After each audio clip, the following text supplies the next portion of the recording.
Alright, so hello po sa mga uh, low carb fam. So here I am right now. So this is my first live dito sa Dubai. And I'll be discussing a very interesting topic. How much protein per meal po ba ang dapat nating kainin? So it's 7 p.m. in the Philippines. Here in Dubai, it's um, 3 p.m. So mainit po dito. And I had this opportunity na magkaroon ng live. But hindi pa ako sure if yung mic ko is okay. So sa dalawang viewers natin, paki-confirm po if my mic is okay. Can you comment down if um, my mic is okay? Salamat po. I'd like to greet everybody. Good evening. No?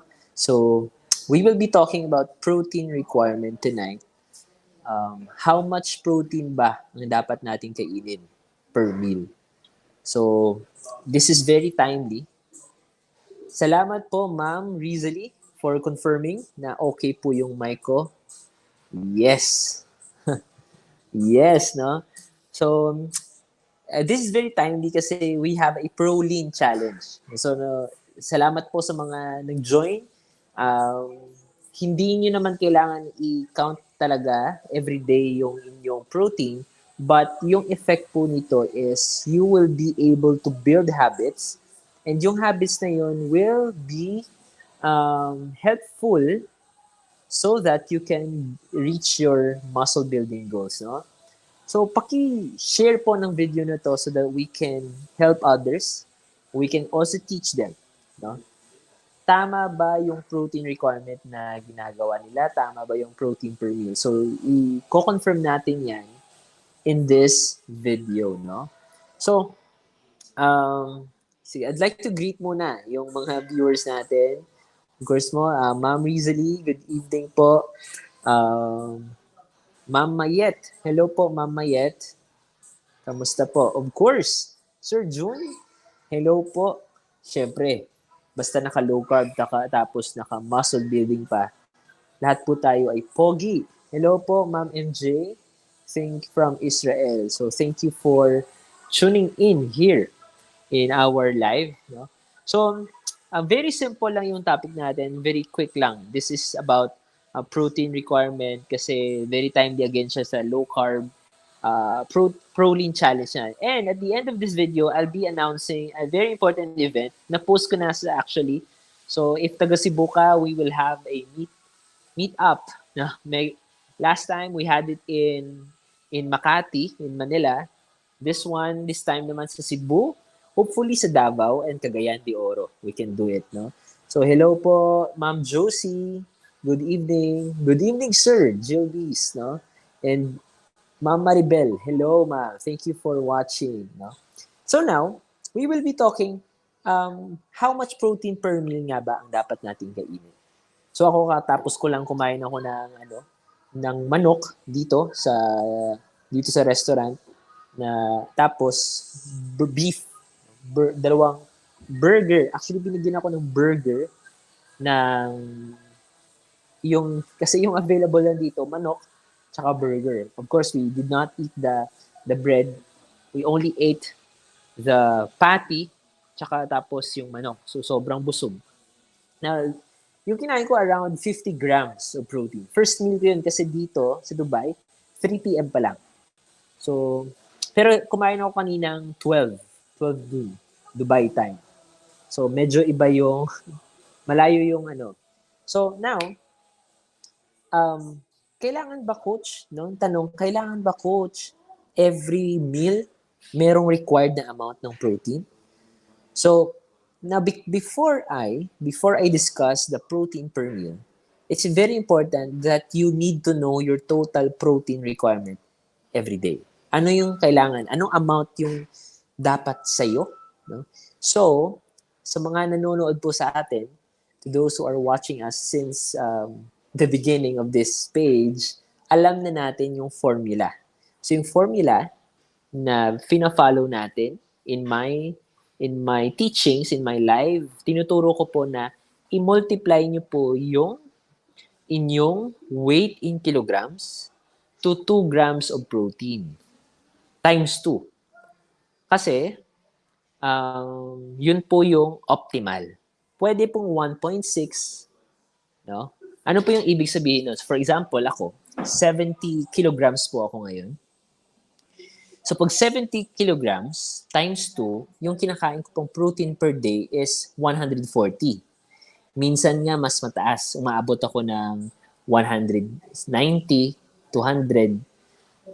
Walang problema yun. Okay yung mas sumobra, wag lang kumulang. Coach, delikado. Hindi ba yung delikado sa kidney? So, nasagot ko na rin yan, no, na hindi delikado si protein sa kidney. Basta healthy yung kidneys mo. Wala kang CKD or chronic kidney disease, wala kang kidney failure. Walang problema si protein, high protein. In fact, majority of the population, majority of us are under protein, undernourished tayo. Kasi yung kinakain lang ng mga Pinoy natin na protein is maliit lang. No? So, hindi natin alam na sobrang laki pala. That's why, common sa atin yung muscle loss. Malalaman mo pag under protein ka kasi payat ka or skinny fat or sobrang taba. Under protein po yun. Bakit? Because if we are enough sa protein, yung body composition mo magiging lean. No? Pag tama yung protein. No? Pero malalaman mo na under protein ka if your composition is mataba, number 2, sobrang payat, or number 3, skinny fat. Pag sinabing skinny fat, payat pero may belly fat. So yun po usually yung skinny fat. So very important po na yes, ma'am, no? Ma'am Natividad, 9 months low carb, pwede na ba mag-build ng muscle? At what food kailangan gawin? That's what we are trying to discuss right now po. So, stay tuned po. So, as we discuss, yan po that's why I'm here to teach you what to eat and how to build muscles. Now, importante po na alam nyo yung total protein requirement nyo. So, in my case, 140 grams per day. So, ano nga yung formula? I-multiply by 2 yung weight nyo in kilograms. So, weight in kilograms times 2 grams of protein. So, in my case, 70 times 2 equals 140 grams of protein. Now, pag sinabi nating grams po ng protein, hindi ibig sabihin timbang ng meat. Pag tinimbang mo yung meat, merong equivalent yun na protein. So, for example, 100 grams ng chicken breast, merong 30 grams of protein. So, it's not about the weight of the meat. It's about yung corresponding protein content ng every meat. Alright? So, I hope that's very clear, no? Now, very important po na you hit that in one day. So, sa isang araw, I eat 140 grams of protein or more. Very important po na ma-hit nyo yan. Kasi yun po yung kailangan natin so that we will not lose muscle mass. Common yan sa atin na mali yung pag-low carb. Nangangayayat po tayo, no? So, coach, ano yung mga possible fears dyan? If you're afraid of kidney, baka sobra sa protein, hindi po yan. That's a myth. If your kidneys are healthy, then that's okay. Now, let's talk about protein per meal. Paano ba i-divide? So, if your protein requirement is 140, kakainin ba yun sa isang kain? So, eto, tinuturo ko lang to ngayon. So, hindi ko pa to naturo sa ibang sa mga students ko. Actually, this is new, no? So, I'd like to, if you are watching right now, you are my student, or if you just watch in my live, this is a new study na inaaral ko. Na importante pala yung distribution per meal.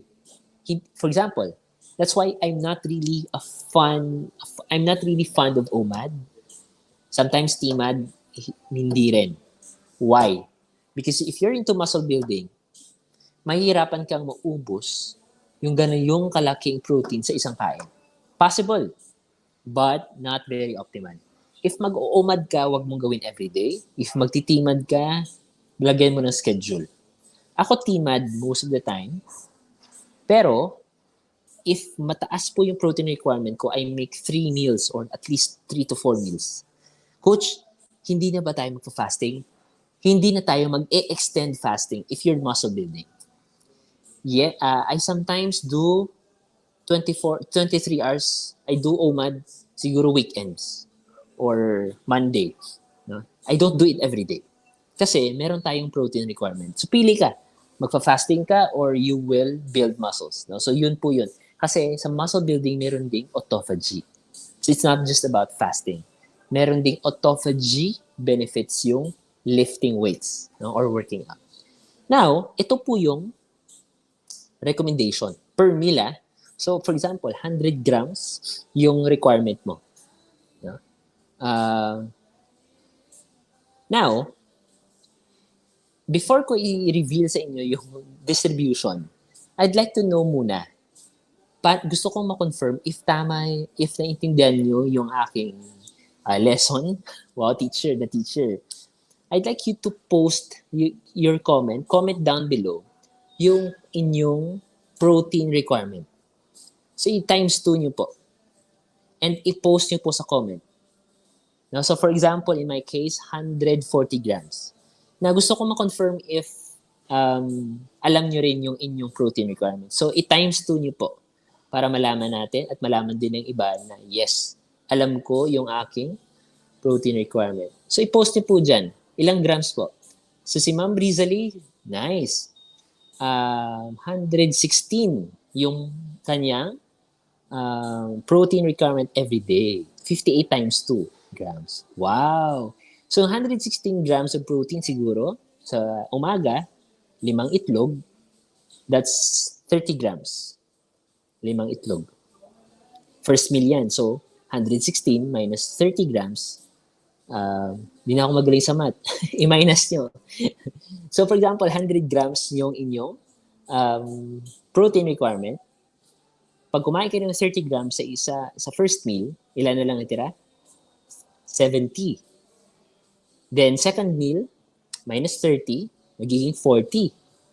Then, siguro, you can eat 20, 4 meals, no? Or last meal, siguro pwede.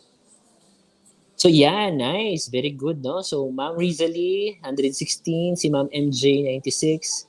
Si Ma'am Lovely, 118. Si Ma'am Mayet, 47 times 2 po. Ano? Nahirapan tayo dito. 7, 14, 94. Tama? I hope my math is correct. 94 yung kay Ma'am Coach Ann. Hello, Coach Ann. Si Ma'am Josie. Wow, nice. Si Sir Gilbis. Yes, malaki to. 120.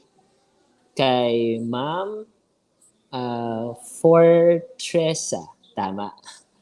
Kanya is 90 grams. Si Ma'am Jocelyn, 90. Si Ma'am... ano po, Ma'am Amy, times 2 po ng kilograms niyo. No? So, Ma'am Amy, ano po, times 2 ng kilograms niyo, which is, for example, if you are 50 kilograms, i-multiply niyo by 2, that's your protein requirement. 100 grams of protein. Yes, no? Yes, Sir Aljun, yung times 2 is the ang 1.6 yun yung conservative na 1 times 1.6 grams, yun po yung conservative na recommendation. Yung times 2 is the optimal. Pag 2.2, 2.5, yun po yung pinaka okay, no? Pero not necessary every time. Now, very good po. Now, importante po na you eat it equally. You have to distribute it equally throughout the day. So the recommendation is, according to studies, if your protein requirement is 100 grams and below, you have to divide it 30 grams per meal. Alright, so take a screenshot. If yung protein requirement nyo is 100 grams and below, no, I hope that's very clear, no? If ang protein requirement mo is 100 grams and below, you can divide it 30 grams of protein per meal. No? So, 3 times, 3 to 4 meals pwede. No? 3 to 4 meals. 400 grams and below. Depende to sa weight and height. If above 100 grams, 50 grams per meal. So, ako po, sometimes ay first meal ko 50 grams. 5 itlog, 30, tsaka isang isda or manok. So that's 50 grams. Hindi ko yung maubos sa 30 minutes. Matagal kong kinakain yun.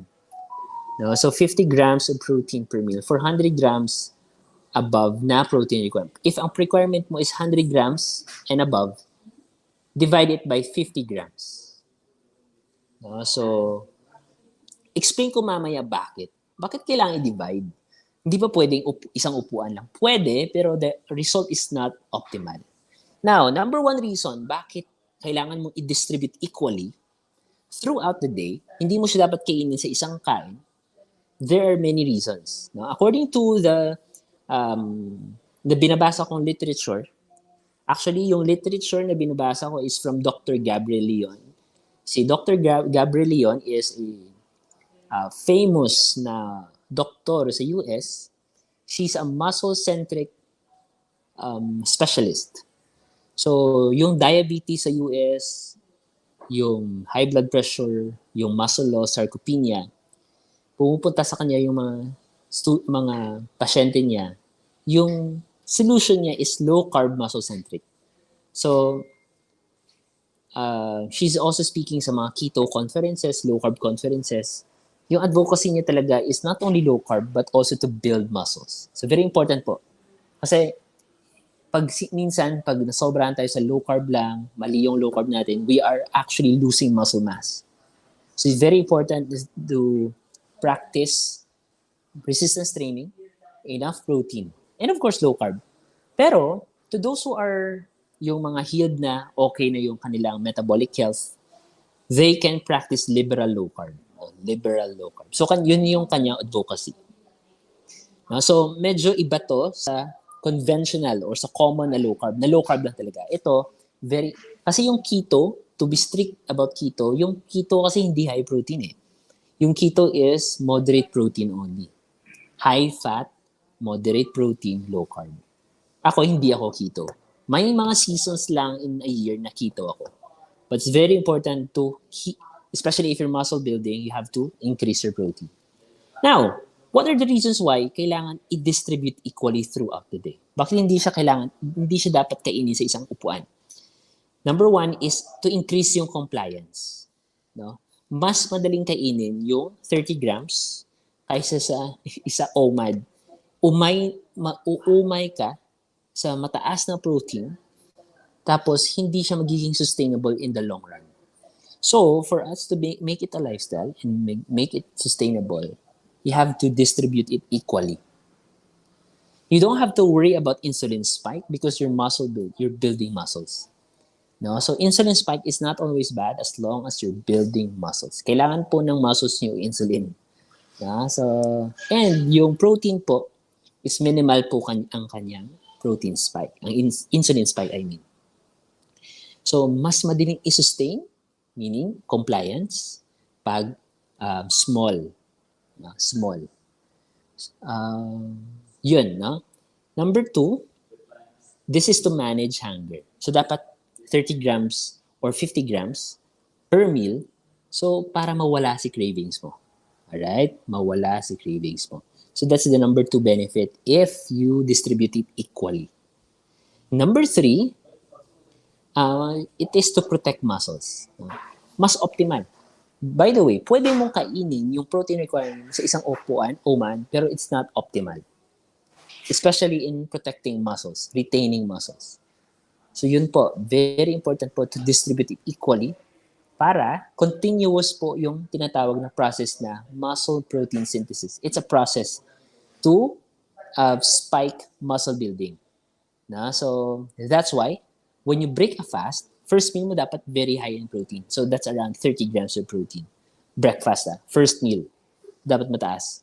Because dun mas nagiging effective si muscle building mo. So very important po yung distribution to protect and preserve muscle mass. Kasi, we have seen those who are doing low carb na mali yung low carb are losing muscle mass. They are, nangangayayat po sila ng sobra. Very important po to distribute for us to retain muscles. Number 4, is to regulate blood sugar levels. So if you regulate your cravings, you also regulate your blood sugar levels. And eventually, if you're muscle building, regulate also blood pressure, your fatty liver. No? It's very important. No? So again, no, to review my recommendation, the recommendation of the recent na mga studies, if yung requirement mo is 100 grams and below, you can divide it into 3 to 4 meals, at least 30 grams of protein per meal. If above naman 100 grams, like me, 140, 160, minsan 190, I eat 50 grams of protein per meal. May nagsabi sa akin, Coach, magastos po pala, no? Ang muscle building. Kasi marami yung kakainin protein. Now, if medyo gipit sa budget for now, hindi mo kailangan mag times 2. Again, ang times 2 po is optimal. I also understand na medyo gipit tayo sa budget. Minsan, hindi, number one, medyo gipit sa budget.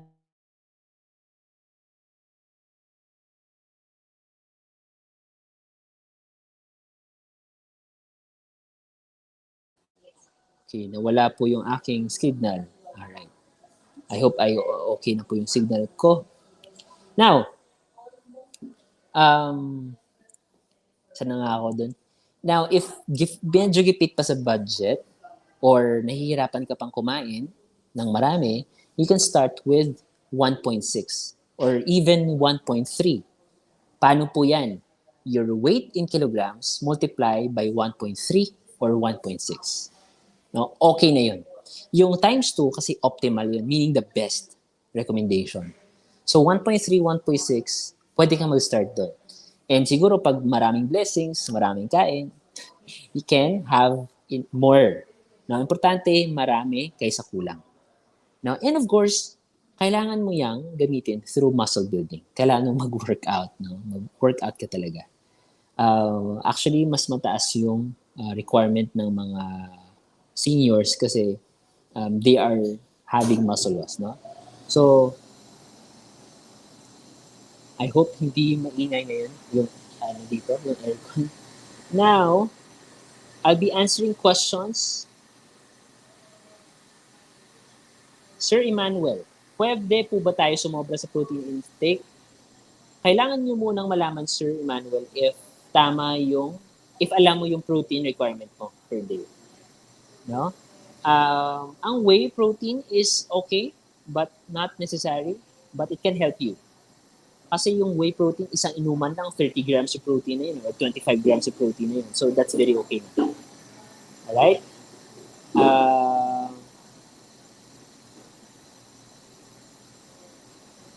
Hi, Ma'am Carrie Tan. How to know your protein requirement? So, times 2 lang po ng inyong weight in kilograms. Yun po yung inyong protein requirement. Alright? Good evening, Ma'am Leia. Hello, Ma'am Selma. See you tomorrow, Ma'am Selma, in our workout session. Hello, Miss Diane. Good evening, Jan. Alright. So, thank you for sharing, Ma'am, for Tresa. Yes, tama po yan. Maria Elena. Yes, tama po yan, Ma'am Rainy. Yes. Coach, di naman basta di ba mawala ang muscles kahit ilang days ka di makabuhay na basta nasa proper eating ka. Very good question, Ma'am Lizzie. Ako, actually, nahihirapan akong maghanap ngayon ng gym dito kasi sobrang init. Hindi ako makapunta sa isang lugar. Sobrang init. So, hihintayin ko muna na gumabi or siguro mag 6 p.m. dito para makalabas ako. Hindi na ako nakapag-workout for 5 days na. And I'm not worried basta tama yung nutrition mo. So, yes, tama po yan. Hindi ka mag-worry sa muscle loss. Pero kahit 1 month nga wala okay lang. Pero mahirapan kang bumalik niyan.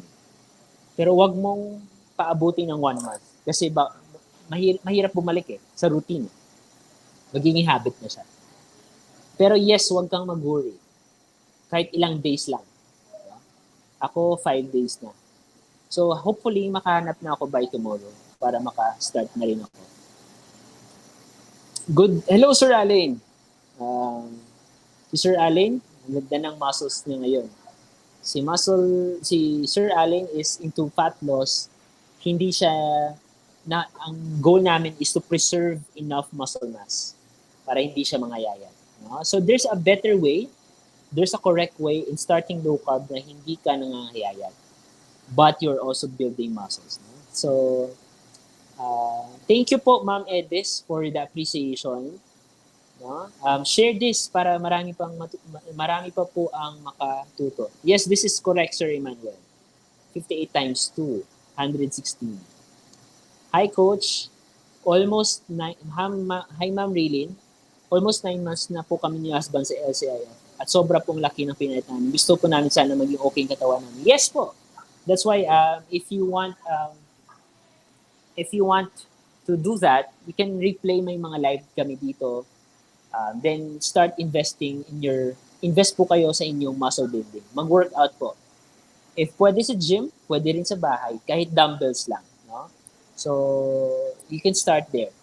Mas maganda po, merong guidance. If you want to know more about our new program sa Low Carb Muscle Academy, meron tayong Low Carb Muscle Academy, lowcarbmuscleacademy.com. Mag-enroll lang po kayo doon. Nandun po ako. Meron tayong coaching doon, group coaching, meron tayong mga workout programs doon, tsaka nutrition modules. No? So para matutunan niyo po yung how to start, step 1, step 2. If you want a personalized, if you want one-on-one, meron din akong program na one-on-one coaching.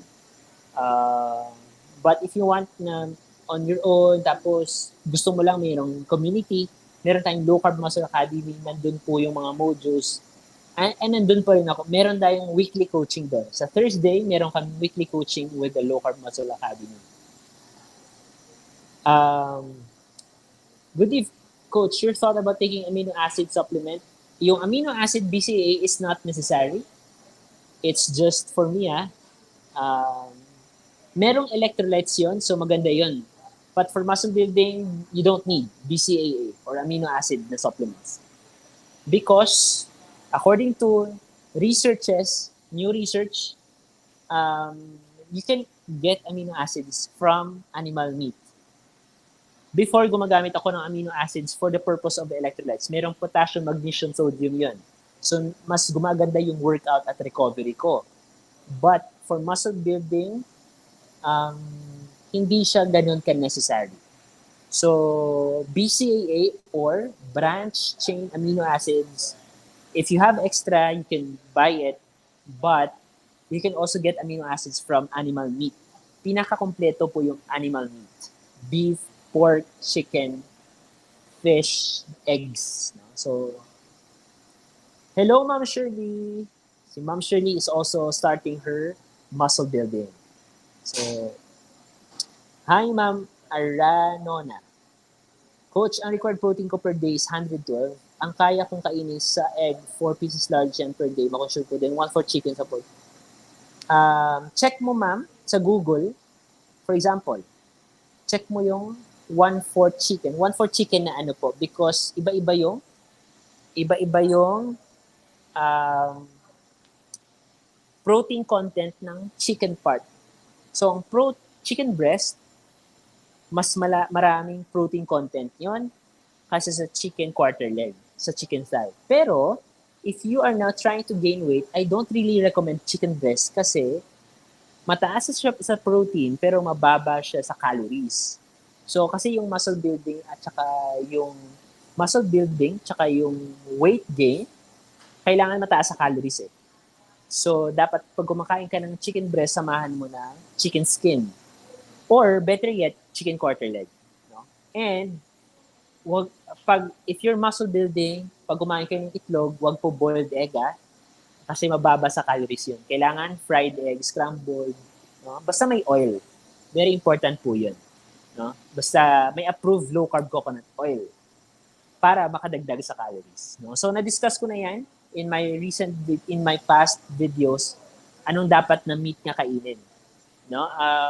Dapat high calorie, high protein. So, pork chop, pork belly, chicken quarter leg, with skin, beef, no? Ground beef. Uh, so yes po, Ma'am Aranona, you have to check in Google how much protein, gaano karami yung protein ng kinakain mo. So, pwede mo yang i-check sa Google. Alright, so, yan.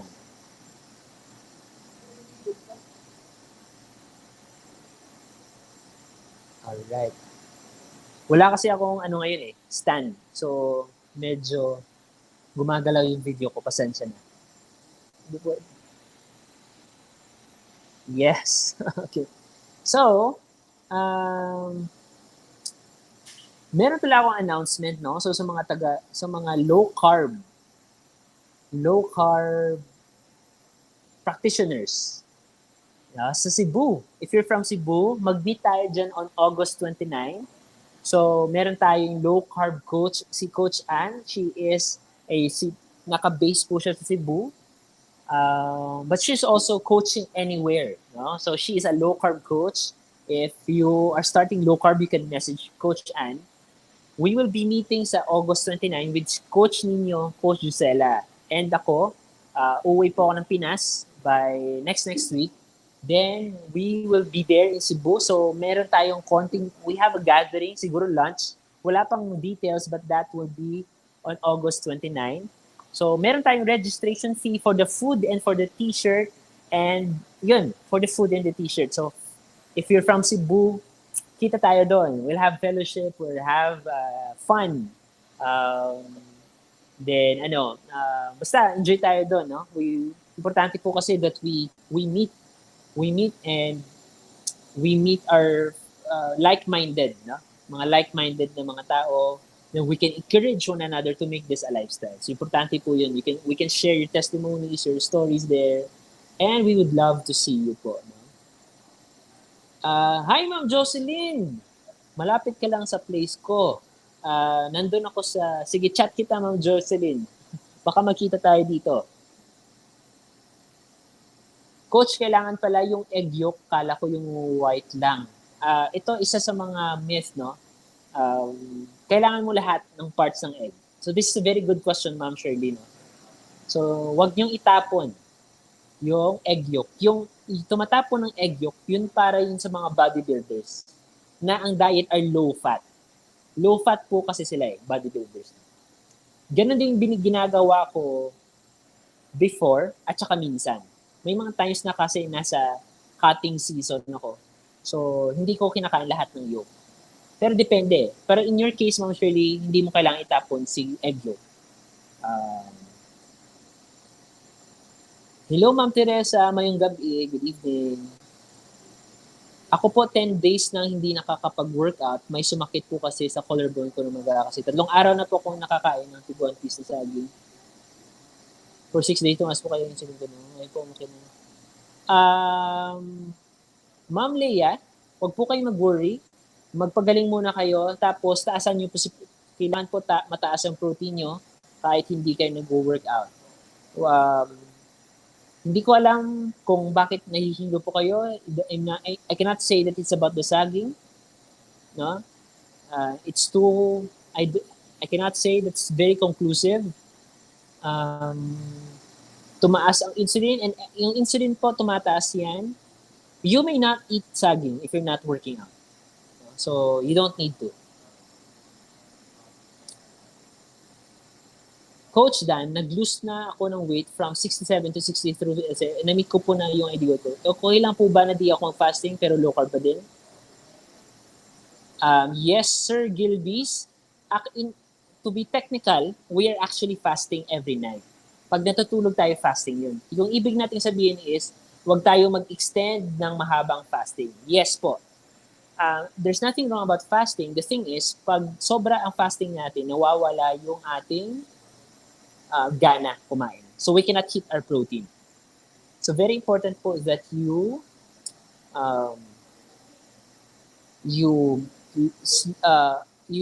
cut your fasting hours, siguro 12 hours lang, then hit your protein and tsaka mag-exercise ka na. So high protein po. Yes, very important po. So yes, going back to my announcement, yes, Cebu, August 29, we'll have lunch together with our low-carb coaches, Coach Ann. Siguro marami din mag-join na iba. Hindi ko pa alam, but see you there if you're taga Cebu. We'll have a good time. Also, we have a new t-shirt. WTG, we have new statement t-shirt. Si Coach Linin Ho nag-post po nun. Ako, I'll share it later. I'll post about it as well. If you want to reserve a new WTG t-shirt, Worth the Grind t-shirt statement, and to also help the foundation Child of Hope Philippines, you may message us so that you can have a t-shirt and help and be part of the advocacy of Child of Hope Philippines. It's about feeding the street children. All right? Now, wala na bang mga tanong? Again, I hope marami tayong natutunan about the amount of protein. No? So just to review, if your protein requirement is 100 grams and below, you need to divide your protein eating 30 grams per meal. Okay? Per meal. If mas mataas, 100 grams above, 50 grams. No? So importante po that we distribute so that we can have more benefits. Mas maganda yung cravings, less cravings, mas maganda yung pag-build ng muscles natin, and overall health. No? So very important po. Again, salamat po for sharing this video. Thank you for watching with me. Thank you for engaging. And thank you for tagging your friends. No? If hindi nyo pa na-share this video para marami tayong matutunan, marami tayong matulungan. No? This is Coach Dan, and my mission is to help you build muscles and have an optimal health while staying low carb. No? So, naglalag ba ako? I think naglalag po. I'm not sure, no? I-review ko dito mamaya. But thank you for watching. See you on Thursday in my another live. No? God bless everybody.